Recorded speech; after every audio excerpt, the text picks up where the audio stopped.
लोग बोलते हैं जो श्री कृष्ण भक्त होते हैं उनका राहु केतु शनि कुछ नहीं बिगाड़ सकता। सच क्या है आज क्लियर करते हैं। अगर आप श्री कृष्ण भक्त हो, गीता फॉलो करते हो, तो इसका मतलब आप एक एथिकल लाइफ जीते हो और सत्य के राह पे चलते हो। और जो एथिकल लाइफ जीता है, डिसिप्लिन लाइफ जी रहा है, उनका कर्मा वैसे ही स्ट्रांग है। राहु केतु शनि का रोल क्या है?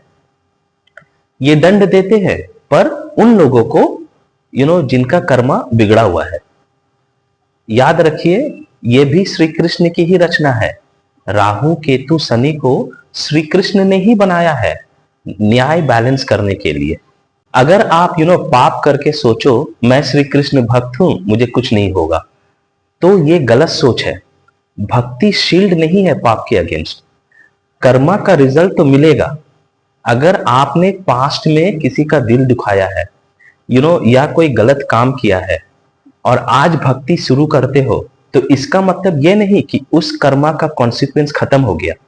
वो आएगा जरूर, लेकिन भक्ति का इफेक्ट यह होता है कि दर्द की इंटेंसिटी कम लगने लगती है।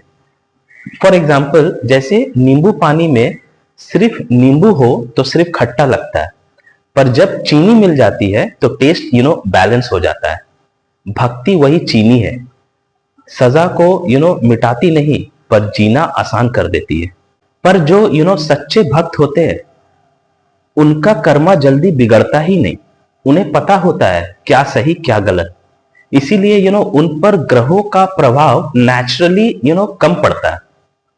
और भक्ति का असली फायदा सिर्फ प्रोटेक्शन नहीं, भक्ति का असली फायदा है clarity of mind, higher understanding, inner satisfaction, जो करोड़ों कमाकर भी नहीं मिलता।